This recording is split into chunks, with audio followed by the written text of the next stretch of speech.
the fire and storm, I remain on. Through the fire and storm, I remain on. Trial by fire, trial by fire. It's the trial by fire. It's the trial through the fire and storm. I remain on. It's the trial by fire. Okay, everybody. A couple things happened this week in wrestling. I'm not sure if you've heard about it, but welcome to the Armchair Bookers Podcast. I'm your host Joshua Joslin, and it is great to be talking all the things that happened this week. Whoa. Okay. This is episode 2 this week. I was taking notes on the NXT No Mercy special event, and I was like, whoa, okay, this event is huge, amazing, terrific. I had to make that its own episode. So if you didn't check that out, I released it earlier this week. And, I was like, okay, huge, great wrestling. I can't be much better than this. Can't get much better than this week. WWE had a big signing this week. WWE has a big match coming up between two super duper stars. Wow. And with all that being said, AEW WrestleDream comes around, and that's what we're going to talk about at length today, depends on when you're listening. So I'm going to hop into a couple things, all right? I'm going to discuss some big things happening, big things. I'm also going to talk about a huge collaboration between 3 dynamic wrestling promotions. Like I mentioned before, WWE had a big signing, and like I mentioned just after that, AEW had their WrestleDream event. I was just going to cover the card and hope for some dialogue, but the event happened, and things happened. You're also going to get an apology from me regarding a hot take that I took on a certain AEW TNT champion. I'll get to that in a little bit. But all that being said, let's hop in. I'm going to start with WWE, get that stuff out of the way, which is not easy for me to say. I am WWE, top billing. But I need to get through this so that I can get to WrestleDream. Wow. And the big collaboration announcement, which I'll get to. Okay, so where to start with WWE? I want to talk about Friday Night SmackDown. Couple big things. I have most of my notes are actually all on SmackDown. 3 big things happened for me. John Cena. Wait, hold on. I'll start on the less bigger side. It's not to shortchange it because I'm talking about it, so it's big. Bobby Lashley and the Street Profits have finally embraced. Street Profits apparently have embraced Bobby Lashley's teachings of go out there and whoop some behinds. Street Profits came out and laid waste to some superstars, and it highlighted a whole new personality coming from the Street Profits, and I'm excited to see it. I think they're going to be great heels. I think both of them can reach a different level being heels. I'm a huge fan of both gentlemen. I love Bobby Lashley. I think Angelo Dawkins is a sleeper, big-time wrestler. I think that with Montez Ford's flashiness, Angelo Dawkins can kind of slip away, and you're waiting for the big spots, like the big flashy spots, but Angelo Dawkins gets big reactions from his moveset. He has a great moveset. He trimmed down. He looks great. I really am excited to see what happens with him. This partnership, I am very excited to see. Hurt Business Volume 2, Version 2. They broke them up way too fast, so I'm excited to see what these 3 can do. I wouldn't mind to see them extend the stable a few more people. It'd really be cool for me. I've always mentioned, especially with a brand split and with NXT, create a stable that goes across all 3 brands. They don't always, like Bullet Club style, they don't always have to be on every show together. But that when push comes to shove, somebody's going to help out the other one. It doesn't matter the show. You want to talk about exciting. That's what you kind of saw with Judgment Day with Dominic Mysterio going down to NXT and putting some shine on their roster. It doesn't have to be a main roster person going down. I shouldn't say down in like a negative way, but going over to NXT. It could be an NXT person showing up on the main roster for a guest spot, link up, create the stable, and boom, you have them across all shows. Lashley could do that. He could drop down to NXT, recruit somebody. So now, then grab somebody on Raw. You have them. Now you have a faction across the brands, and I think that'd be really fun. But going back to it a little bit here, Lashley, Street Profits, new music, get rid of the cups, show a whole new side. The ring gear looked different. This has potential to be something really big for these guys. I hope that they allow it to really play out. As we can see, I think Triple H is a fan of stables, 3-person and 4 with Judgment Day, but a 3-person trio seems to really work within Triple H's vision. I think he manages trios in a very good way on the main roster. Same thing with Shawn Michaels in NXT. But back to it, great pairing. Can't wait to see what they do. Also on SmackDown, if you haven't seen the match or heard about the match, there's been a lot of news that and big matches, awesome matches that have happened, that this match will shift to the background. Rey Mysterio versus Santos Escobar for the U.S. Championship on SmackDown was terrific. Storytelling between two friends, mentor and mentee, going at it for the belt. Fantastic match, really lucha libre style, but hard hitting. And again, the story between these two was told phenomenally. I really am a big fan, and I hope that's who the Street Profits came out on. I got lost by the Street Profits on last week. Anyway, Mysterio Escobar, phenomenal match. Absolutely check it out if you can. Like I said, this week has had not only big matches, but big news, so I can understand why this slips a bit, but definitely check it out if you can. At least the highlights.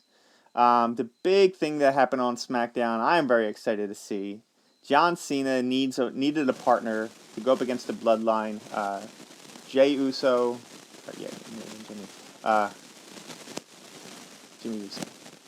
Man, I'm the worst. With Solo Sikoa, who's Cena going to get? Who's going to answer the call when he's the one getting beat up 2-on-1? Easy. L.A. Knight, yeah. L.A. Knight comes out, clears the ring, signs the contract, gives it to Cena. There we go. Now we have our tag team at, I forget what's even coming next. L.A. Knight, John Cena. Great for L.A. Knight. A lot of people are detractors on him, considering, not getting over until he was 40. Well, there was a wrestler who didn't get over until he was 34, and he had multiple terrible gimmicks before then. I don't want to call him out because he's an amazing character, not a great wrestler. I love him. He actually did an interview this week, so again, I'm not going to name names, but maybe you can look up the interview by what I'm saying. He knew he had a look. He was lean and clean. That's why they pushed him when they did. That's why he became a champion when he did. He's all about it. He doesn't make any qualms about it. But he has been very down on L.A. Knight, feeling like L.A.'s taken gimmicks from other wrestlers and made them his.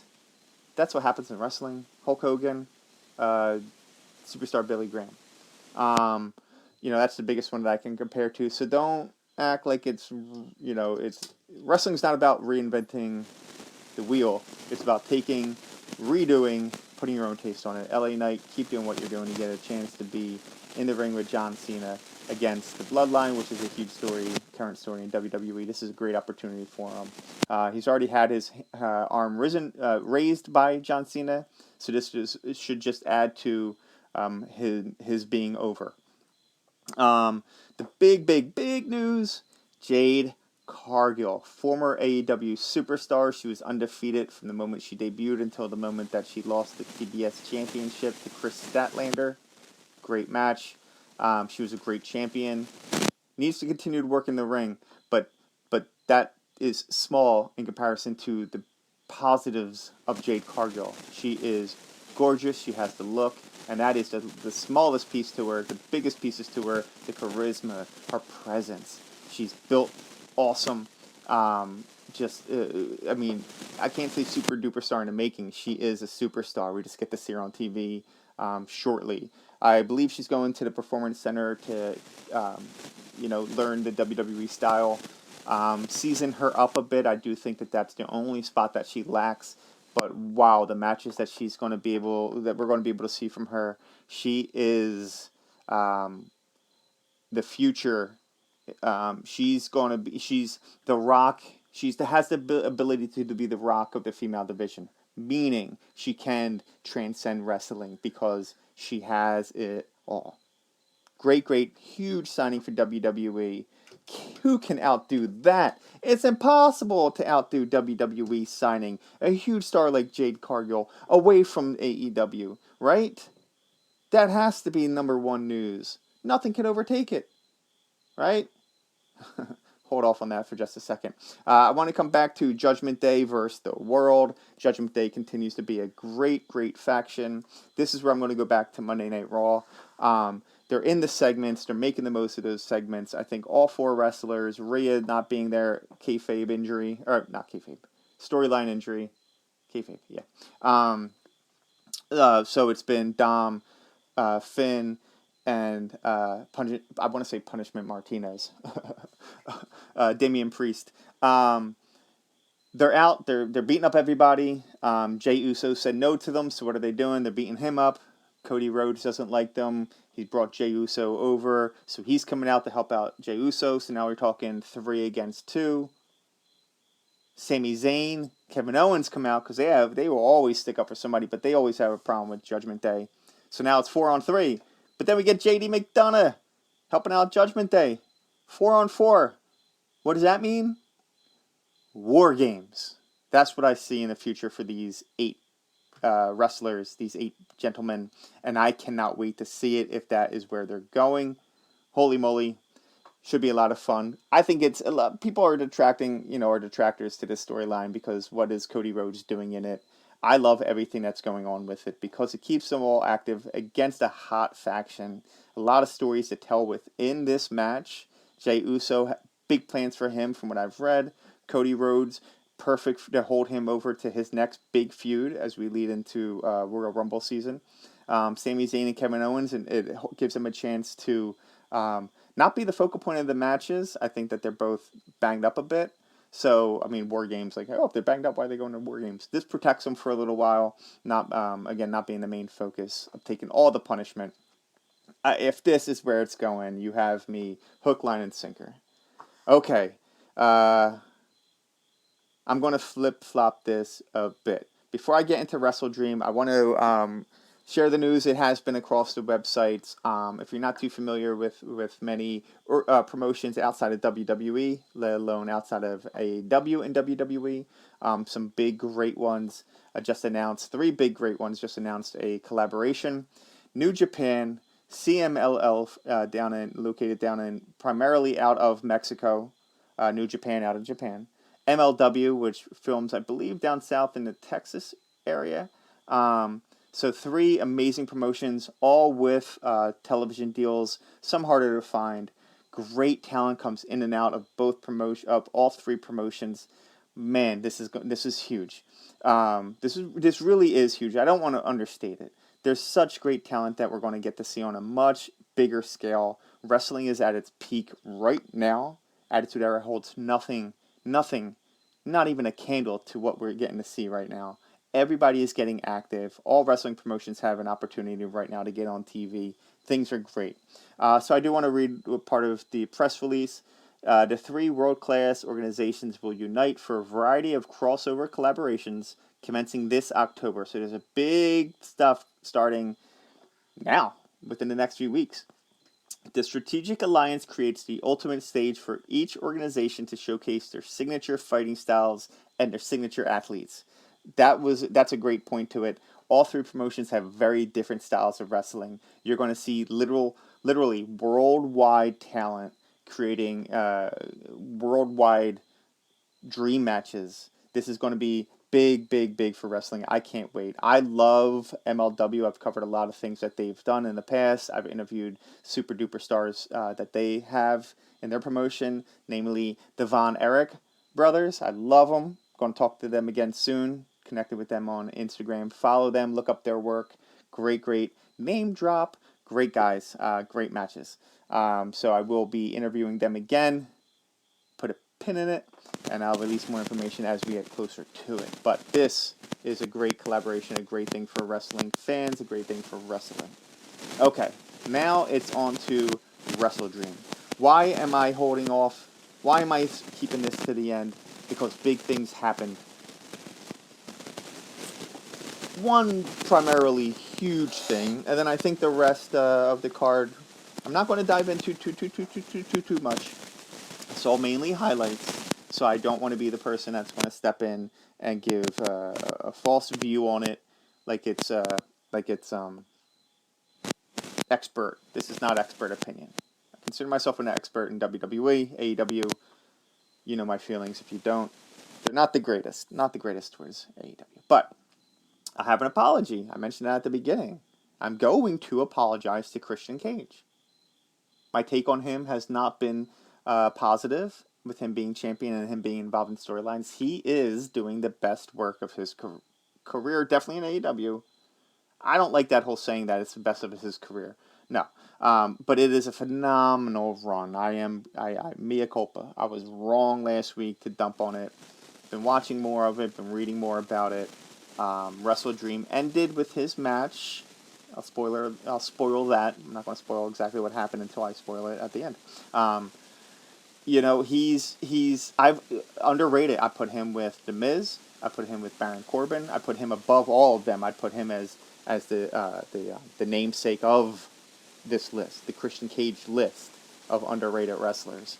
He was always a bit in the shadow. He was always in the shadow of Edge. Broke off, went to TNA, made his own name, made a name for himself as Christian Cage, and that run was the best of his work because he established himself as something really, really awesome as a singles wrestler and as a character with his character development and evolution. Love Christian Cage. I was wrong. My apologies. Going to talk to him about him in a few. I want to skip something that I was going to talk about because I don't want to focus too much negativity. The Moxley Phoenix match, Ray Phoenix match, the botch finish, concussion. Ray Phoenix is hurt. As soon as he steps in the ring, he sneezes. He's hurt somehow. So I just feel like something needs to be adjusted there. That match ended up being an absolute. I wasn't going to go all nuts, but the finish was botched. Ray Phoenix was not supposed to take the belt. Is what it is. Things happen. Lots of heat on the ref. Stinks to hear that, but that match was uncomfortable because you could tell Moxley got hurt pretty early. So not going to focus too much on it because I want to talk about the positives. The WrestleDream card. Let me go down to the results instead of going over everything. And this is the order of the matches. So I'm going to hop right into it. WrestleDream was held in Seattle.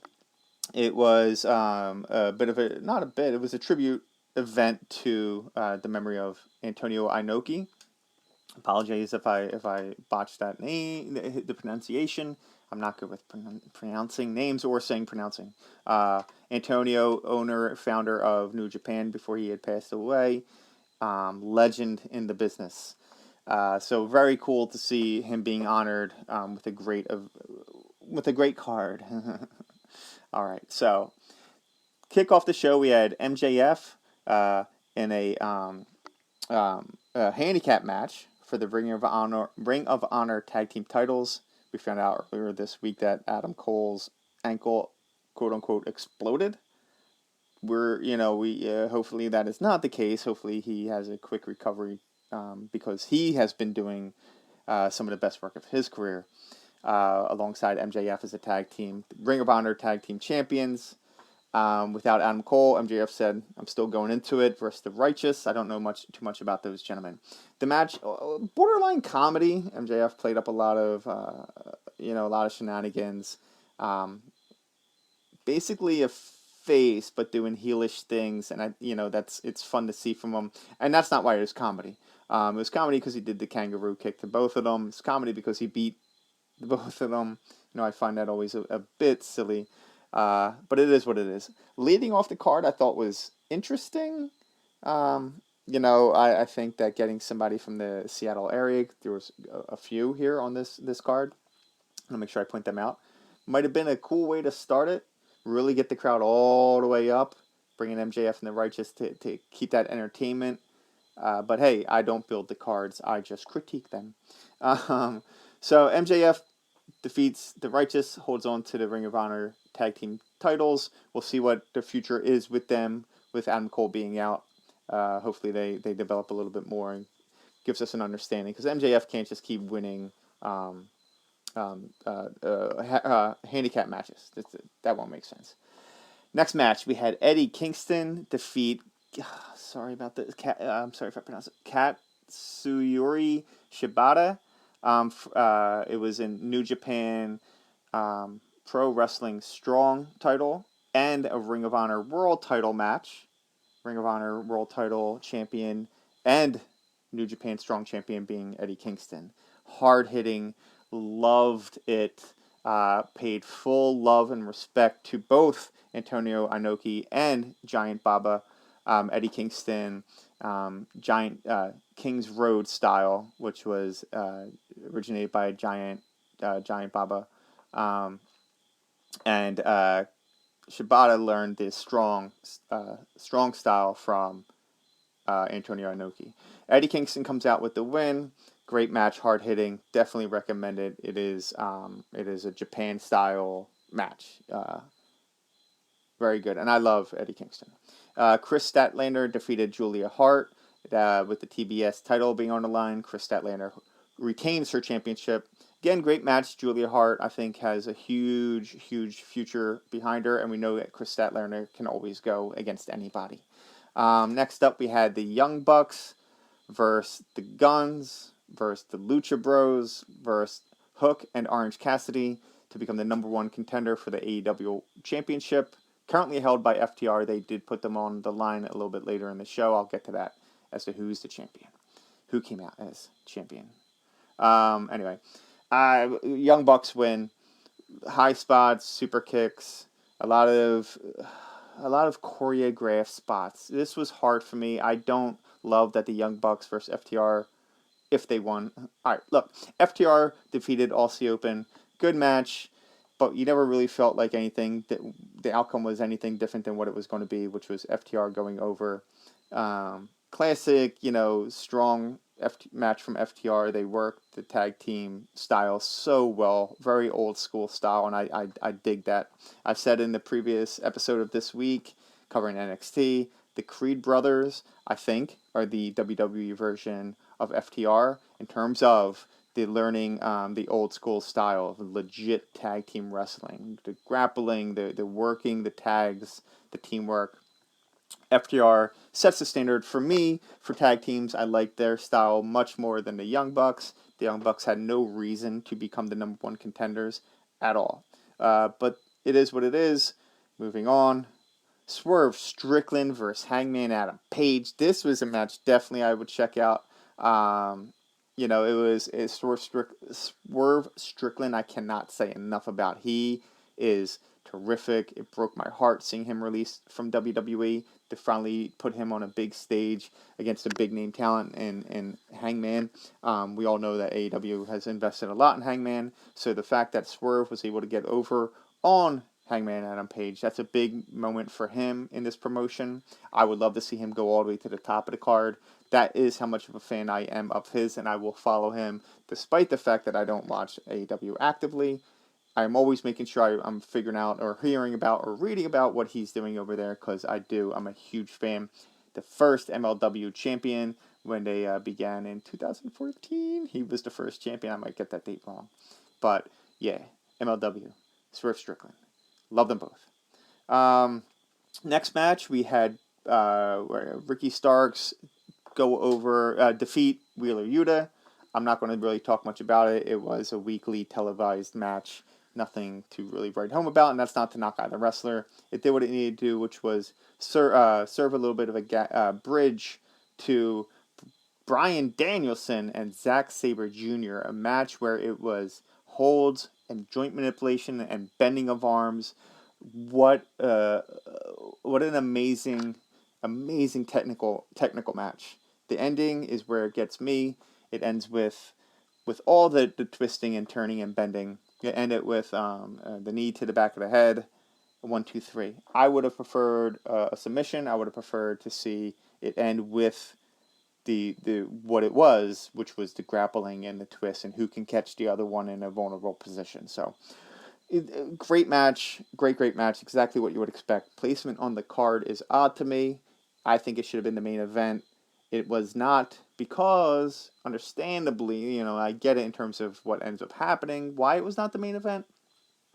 So I guess there really wasn't much placement in terms of, the style and the crowd reaction. Obviously, Bryan Danielson was over. Going back, my apologies, going back to Swerve Strickland versus Adam Page, the roles were reversed by the crowd in this match, meaning Swerve was the face. Seattle, hometown, went bonkers for him. Bonkers. It was awesome to hear. Adam Page, Swerve, they saw it, they heard it, they felt it, so they adjusted where they needed to, where Hangman could use some spots where we're a little bit, a little more heelish, some mocking and things like that. Swerve comes out on top, like I said. Okay, moving over, because I'm running out of a little bit of time here. I'm not even to the big thing. Callis family defeated Chris Jericho and the Golden Lovers. That was Takashita, Will Ospreay. I'm going to blank on the third one. That's the Callis family. Oh, Sammy Guevara. They took on Chris Jericho. The Golden Lovers are Kota Ibushi and Kenny Omega. It was cool to see them team up with Chris Jericho. Back and forth shenanigans. Callis family wins to extend this feud. It makes sense with that result.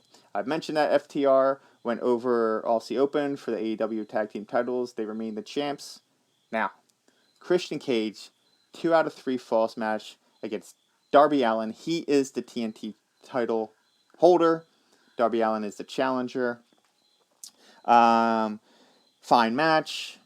Darby Allin starts at 1-0. Real brutal.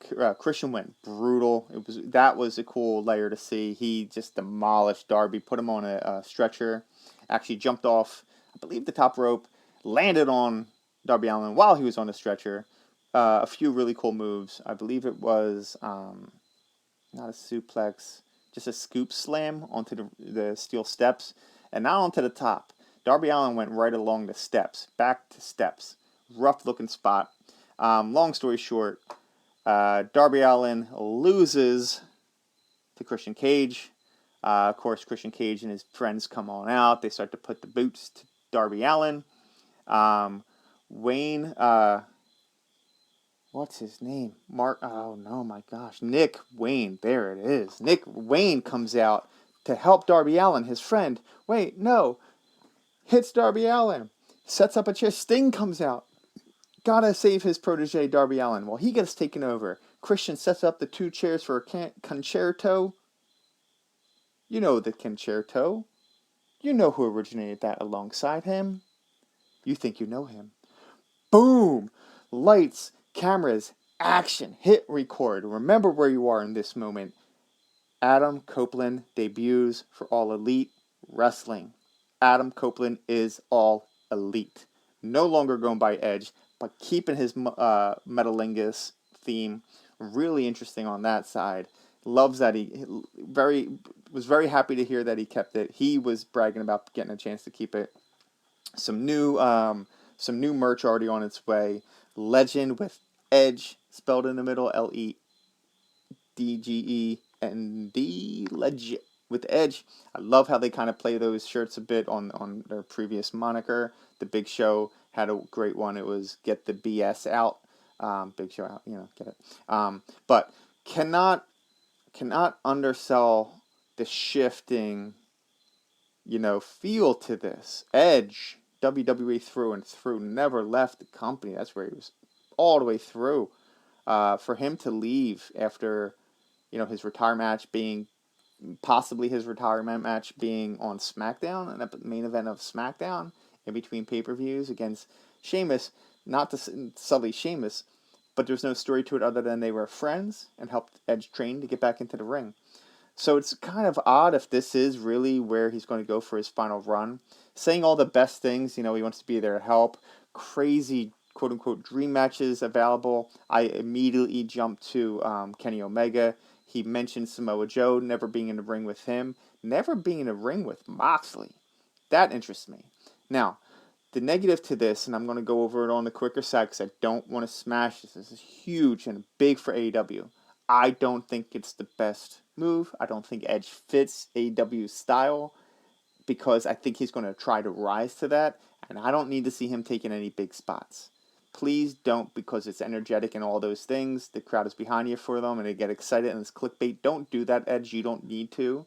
You've earned past that. You've made a career on big spots, but dude, you don't need to do that. I love the reasoning behind it, and this is where I'm going to end it. His daughter said to him, go have fun with Uncle Jay. Uncle Jay being Christian, Edge is best friend in real life. That's awesome to hear. It's encouraged by his daughter. He's going to get this chance to do something for him. Outgrown WWE, in his words. I don't disagree with that. As a WWE enthusiast, this is odd. I don't want to say heartbreaking, but it is tough for me to get behind. But great for him on a personal level. It really sounds like this is going to be the opportunity for him to just go back to, wrestling as being exciting because it's new opportunities and a new approach. So great for Edge. Adam Copeland. Can't wait to see what's next. Your first match is going to be against Luchasaurus. So we'll see what happens there and where the story goes. I think obviously he's going to be, the program is about him and Christian. Never going to say no to that. So I will be following it and covering that closely. Like I said at the beginning, I'm going to say it again. Whew, what a week in wrestling. What will next week bring? Who knows? I don't know, but I'm going to talk about it as it happens. Don't forget, I released one episode this week covering NXT No Mercy.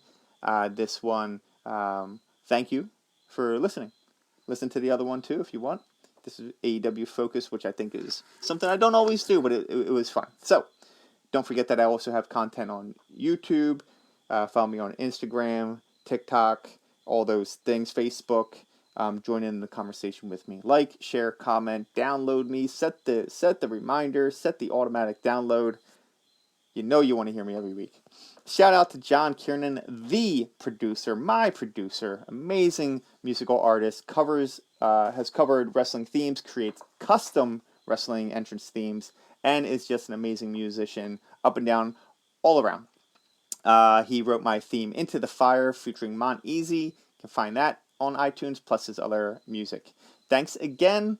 With that being said, John, throw me into the fire, baby. That is Wrestling Podcast. See you. Talk to you